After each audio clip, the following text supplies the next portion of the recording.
Esto es lo dicho. Citamos la referencia de Hechos capítulo 2, verso 16. Mas esto es lo dicho por el profeta Joel. En la continuidad de cortos esenciales, estamos felices de compartir una nueva serie. Esto es lo dicho, el cual es un agradable complemento de la serie que ya hemos compartido anteriormente sobre el Espíritu Santo. El mismo fue escrito por su autor en los años 1900 aproximadamente durante el derramamiento de la lluvia tardía. Escritos que han sido de una enorme bendición para los oyentes de aquel tiempo y de cual creemos que lo serán en este tiempo, por lo cual hoy lo estamos presentando en su versión podcast. Por la gracia de Dios, para una mayor comprensión y aprehensión, es realmente este nuestro anhelo, para que todos los que hoy tienen la oportunidad de oírlo, para su beneficio espiritual. Leemos una cita en Hechos capítulo 2, verso 4.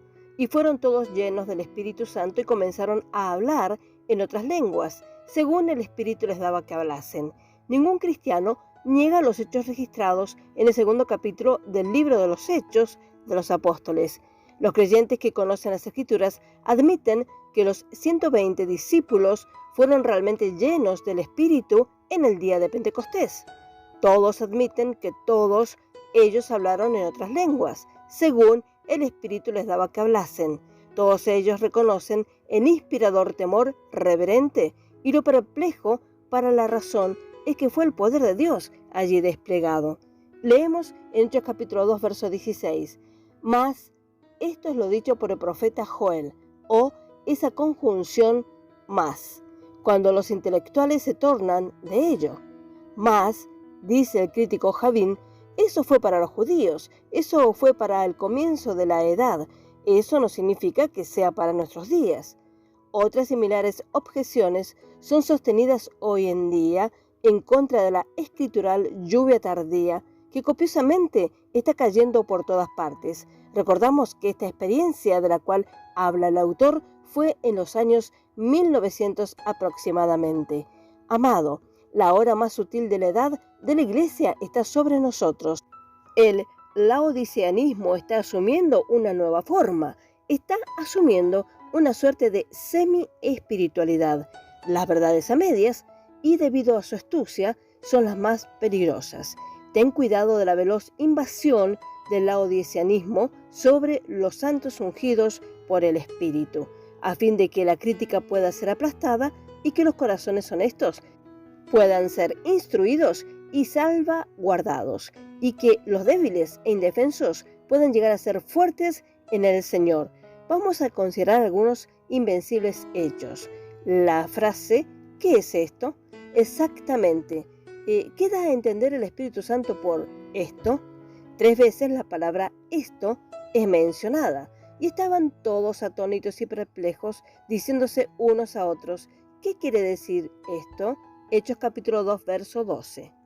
Entonces, ¿qué quiere decir esto? Primero, la conjunción más, Hechos capítulo 2, verso 16 que acabamos de leer. Segundo, esto es lo dicho por el profeta Joel. Al oír esto, se compungieron de corazón y dijeron a Pedro y a los otros apóstoles, varones hermanos, ¿qué haremos? Hechos capítulo 2, verso 37. Ciertamente esto no puede significar lo que algunos maestros reclaman hoy, que el pueblo puede ser lleno del Espíritu sin hablar en otras lenguas. Los profetas tuvieron esa experiencia bajo el antiguo pacto. Esto debe poseer algunas desconocidas marcas al presente que lo hacen diferente de todo lo que ha acontecido antes. Esto que Pedro recientemente había recibido y de lo cual él estaba entonces hablando era extremadamente único. La profecía de Joel nunca fue entendida hasta su cumplimiento en el día de Pentecostés. Solamente los 120 lo entendieron entonces. Los 500 hermanos no lo entendieron, si bien pudieron haber oído de ello. Leemos en 1 Corintios capítulo 15, verso 6. Después apareció a más de 500 hermanos a la vez, de los cuales muchos viven aún y otros ya duermen. Ni hasta que ellos experimentaron esto, no pudieron responder la pregunta, ¿qué quiere decir esto?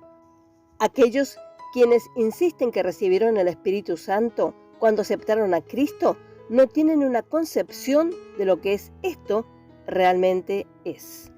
Aquellos quienes todavía no han recibido esto que Pedro recibió y quienes no gozaron realmente lo que él entonces gozó, nada saben acerca de ello, aunque puede parecer que siempre hablan muy sabiamente acerca de esto. Esto es lo dicho, y solamente aquellos quienes experimentan esto pueden posiblemente comprender lo dicho. ¿No fue conocido antes que Isaías capítulo 28, verso 11 y 12 debía entonces ser cumplido? Porque en lengua de tartamudos y en extraña lengua hablará, esto hablando de Dios, a este pueblo, a los cuales él dijo, este es el reposo, dad reposo al cansado, y este es el refrigerio, mas no lo quisieron oír. Con eso debía venir el prometido reposo y el refrigerio. Tampoco nadie supo, hasta que lo experimentó, que el derramar del Espíritu debía traer el cumplimiento de Hebreos capítulo 4, verso 9. Leemos esta cita. Por tanto, queda un reposo para el pueblo de Dios. Los 120 no sabían por lo que ellos estaban esperando, excepto que el Espíritu debía ser derramado sobre ellos y debían ser investidos de poder desde lo alto. Y aquí yo enviaré la promesa de mi Padre sobre vosotros, pero quedaos vosotros en la ciudad de Jerusalén hasta que seáis investidos de poder desde lo alto. Lucas capítulo 24, verso 49. Ellos no esperaban por las lenguas, sino por el Espíritu, quien fue prometido. Sin embargo, todos ellos hablaron en lenguas, no de sí mismos, sino según el Espíritu les daba que hablasen. Hechos capítulo 2, verso 4. ¿Los censuras? ¿Podemos censurar a los santos hoy si ellos hablan según el Espíritu les da que hablen? En verdad que no. Hoy los sabios maestros harían parecer que Pablo desechó el hablar en lenguas como niñez o sin importancia. Algunos lo harían enseñar, o sea, decir que los santos pueden ser llenos o ungidos por el Espíritu sin hablar en lenguas. Leemos en 1 Corintios capítulo 13, verso 11. Cuando yo era niño, hablaba como niño, pensaba como niño, juzgaba como niño. Mas cuando ya fui hombre, dejé lo que era de niño. Otros enseñan que los pecadores son salvados y llenos por el Espíritu en el mismo momento, sin hablar en lenguas.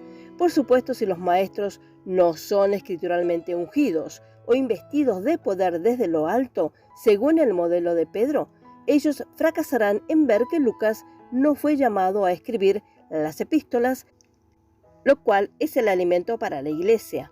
Aquellos que no son inicialmente llenos por el Espíritu alguna vez, nunca pueden continuar y ser llenos de toda la plenitud de Dios y crecer en todo en aquel que es la cabeza, esto es Cristo. Efesios capítulo 3, verso 19, y de conocer el amor de Cristo, que excede a todo conocimiento, para que seáis llenos de toda la plenitud de Dios.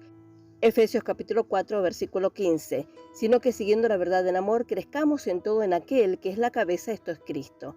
Los hombres hablan y escriben ligeramente del hablar en otras lenguas, como si ello fuera un juguete o una experiencia opcional. Si las otras lenguas son juguetes, ¿por qué el Espíritu Santo dio que hablasen así soberanamente a los 120?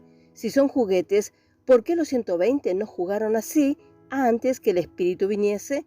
Si es una experiencia opcional, ¿por qué todos los primeros discípulos hablaron en lenguas? Si eso no importa, ¿por qué alguno de los discípulos no habló nuevas lenguas? Si el hablar en lenguas es niñez y opcional, ¿por qué el apóstol Pablo dice, doy gracias a Dios que hablo en lenguas más que todos vosotros? Gracias a Dios por la claridad de su palabra. Ella nos instruye sabiamente para que gocemos de ella. Por ahora dejaremos por aquí y que el Señor nos siga guiando en la administración de su palabra para su gloria. Amén y amén.